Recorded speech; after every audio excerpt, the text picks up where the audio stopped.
दोस्तों, आपने महाभारत की कथा तो खूब सुनी होगी।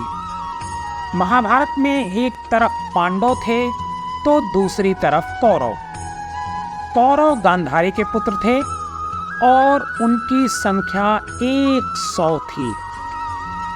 लेकिन क्या आपको पता है कि गांधारी के गर्भ से 100 कौरव कैसे पैदा हुए थे? क्यों कौरवों की संख्या 100 नहीं बल्कि 102 थी, जबकि गांधारी से 101 पुत्र पुत्री पैदा हुए थे? आज के योगी चैनल के इस एपिसोड में हम आपको बताएंगे कि आखिर कौरवों के जन्म से जुड़ी रोचक कथा क्या है। कौरवों का जन्म कैसे हुआ? आप सभी को यह सुनकर आश्चर्य जरूर होता होगा कि एक ही माँ की 100 संतानें कैसे पैदा हो सकती हैं, 101 संतानें कैसी पैदा हो सकती। माता गांधारी एवं धृतराष्ट्र की 101 संतानें थीं, जिन्हें महाभारत काल में कौरव कहा गया।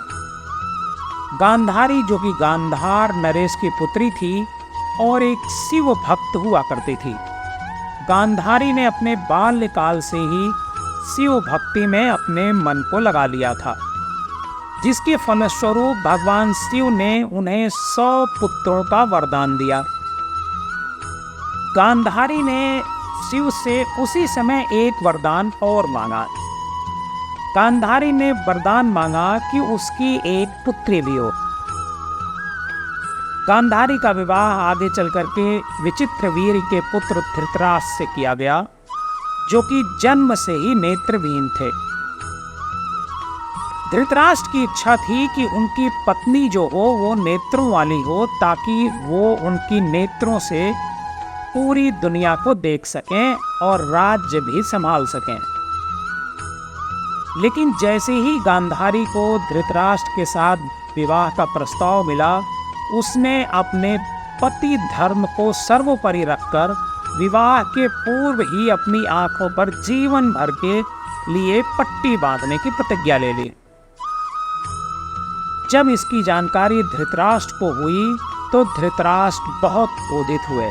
धृतराष्ट्र चाहते थे कि वो उनकी पत्नी पूरे राज को संभाले, और जब उनका विवाह हुआ और जो उनकी पत्नी थी गांधारी, वो जब हस्तिनापुर आई, उसके बाद जब राजा चुनने की बात आई तो इसी वजह से धृतराष्ट्र को हस्तिनापुर का राजा नहीं चुना गया, क्योंकि दोनों पति पत्नी देख नहीं सकते थे। एक तो जन्म से नहीं देख सकता था और गांधारी ने सदा के लिए अपनी आंख पर पट्टी बांध ली थी। और इसके बाद पांडवों का राज तिलक किया गया। गांधारी जब आई, उसके बाद अपने क्रोध के कारण धृतराष्ट्र ने गांधारी को अपने समीप नहीं आने देने का फैसला किया। यह जानने के बाद शकुनी, जो कि गांधारी का भाई था, उसने धृतराष्ट्र को शिव के वरदान के बारे में बताया और कहा कि आपका पुत्र ही आपके स्वप्नों को पूरा करेगा और अपने 99 भाइयों के होते वो कभी परास्त नहीं हो सकेगा। यह बात जब धृतराष्ट्र ने सुना तो महत्वाकांक्षी धृतराष्ट्र को अपनी इच्छा पूरी करने का एक रास्ता नजर आया। धृतराष्ट्र ने गांधारी को पत्नी के रूप में स्वीकार कर लिया।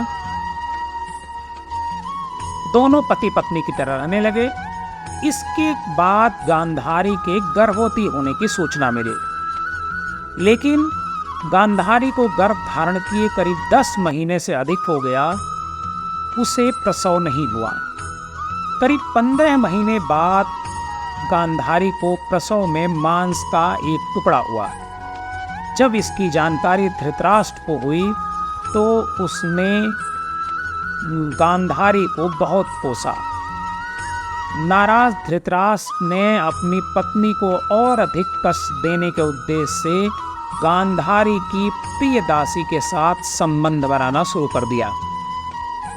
उसी वक्त महर्षि वेदव्यास हस्तिनापुर पहुंचे थे और उन्होंने बताया कि किसी स्त्री के गर्भ से 100 पुत्रों का जन्म होना मुमकिन नहीं है, लेकिन शिव का वरदान भी व्यर्थ नहीं होता। यह मांस का टुकड़ा नहीं, बल्कि इसमें गांधारी के 101 संतानों के बीज हैं। गांधारी ने वरदान में भगवान से एक पुत्री की भी कामना की थी। इस प्रकार उन्हें 101 संतानों का सौभाग्य प्राप्त है। इसके बाद महर्षि वेदव्यास ने 101 मटकों में गर्भ की तरह वातावरण निर्मित किया। इस सबसे पहले जिस पुत्र का जन्म हुआ उसका नाम दुर्योधन रखा गया। इसके बाद 100 और बच्चे पैदा हुए, उनमें एक पुत्री भी थी। इसके साथ साथ जो दासी थी गांधारी की, उसको भी एक पुत्र की प्राप्ति हुई। इस तरह अगर देखा जाए तो कौरवों की संख्या 101 नहीं बल्कि 102 थी, जिनमें बहन दुशाला शामिल थी। यह था कौरवों के जन्म से जुड़ा सत्य। आपको हमारी ये कहानी कैसी लगी, हमें कमेंट बॉक्स में जाकर जरूर बताइएगा।